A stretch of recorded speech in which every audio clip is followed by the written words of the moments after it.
নৈহাটির বড় মার দর্শন যে আমরা এইভাবে করব কখনোই ভাবিনি। তোমরা অনেকেই জানো আমরা গিয়েছিলাম মায়াপুর, সেই সমস্ত ব্লগ তো তোমরা দেখেই নিয়েছো।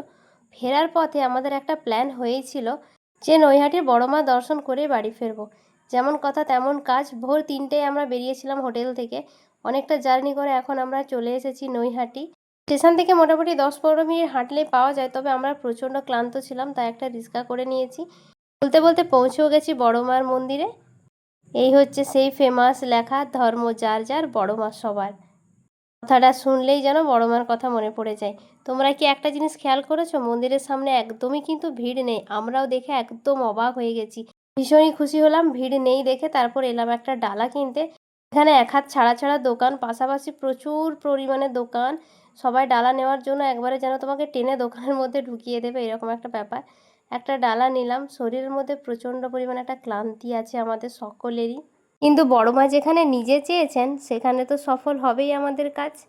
এখন আমরা মন্দিরের ভেতরে প্রবেশ করছি। একবার ভেতরটা দেখো, মন প্রাণ তো শান্ত হয়েই যাচ্ছে। সাথে একদম ভিড় নেই। আজ ছিল সোমবার, হয়তো সবাই বাবার মাথায় জল ঢালতে গেছে, সেই জন্যই ভিড় নেই। একবার সামনে থেকে তোমরাও দর্শন করে নাও। আমিও যে এত কাছ থেকে কখনো বড় মাকে দর্শন করতে পারবো কল্পনাও করিনি। জানো তো, যখন থেকে আমি শুনেছিলাম যে আমরা ফেরার পথে নৈহাটি বড় মার কাছে যাব, আমি সকলকেই বারণ করেছিলাম যে এত বড় একটা মন্দির এত ক্লান্তি ভাব নিয়ে আমরা যাব না, অন্য একদিন আসবো। আমি চেয়েছিলাম সুন্দরভাবে রেডি হয়ে ফ্রেশভাবে আসবো, এখানে গঙ্গাতে স্নান করে মাকে পুজো দেব। কিন্তু সকলেই আমাকে বলেছিল এত সামনে হয়তো আর আসা হবে না কখনো, এসেছি যখন এই সুযোগ ছাড়বো না। আমার শুধু ভয় হচ্ছিল যে এত ভিড়ে হয়তো দর্শন করতে পারবো না। কিন্তু মায়ের যেখানে ইচ্ছে সেখানে আমি আর কোথায়। দেখো আমার ভুল একদম ভেঙে গেছে, একদমই ভিড় ছিল না। বাইরেতে এরম দোকানে দোকানে সুন্দর সুন্দর কত ফটোই না আছে মায়ের। পুজো টুজো আমাদের দেওয়া হয়ে গেছে, সামনে থেকে তোমাদেরও মায়ের দর্শন করালাম।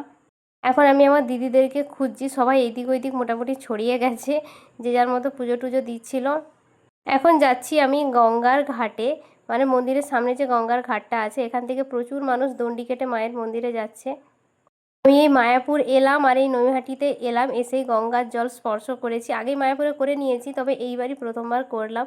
আগে আমি কখনো গঙ্গাতে নামিনি। এদিক দিয়ে পেরিয়েছি কিন্তু নামিনি। এইদিকে কারোর মুখে হাসি নেই, সবাই জোর করে হাসার চেষ্টা করছে, সবার চোখ মুখ একদম শুকিয়ে গেছে।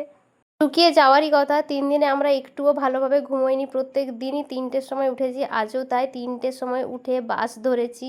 তারপর এসে নৈহাটি পৌঁছেছি। এখান থেকে আমাদের বাড়ি ফিরতে ফিরতে রাত 10টা বেজে যাবে, এখনও 2টো ট্রেন চেঞ্জ, অনেক ব্যাপার আছে। গঙ্গাতে তো অনেকে নিজেদের উইশ রেখে যায়, আমিও সেই রকম একটা করছিলাম, জানি না মা পূরণ করবেন কি না।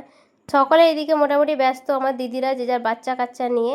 বাচ্চাগুলোর মুখগুলোর দিকে তাকানো যাচ্ছে না, একদম শুকিয়ে গেছে, আমাদেরও তাই একই অবস্থা। আর আমার দিদি এদিকে বলছে চল, আর ভালো লাগছে না। আর আমি ওকে বলছি তোর এই বাচনিক ভঙ্গিটা রেকর্ড করে নিয়েছি আমি। যাই হোক, মজা করতে করতে এখন আমরা এলাম খেতে। নিয়েছি লুচি আর ঘুগনি, একদমই আমার ইচ্ছে ছিল না, কিন্তু উপায় না থাকায় ওটাই আমাকে খেতে হয়েছে। এরপর আমরা একটা দোকানে ঢুকেছিলাম, দোকানটার নাম হচ্ছে ম্যাট হাউস, মন্দিরের একদম পাশেই।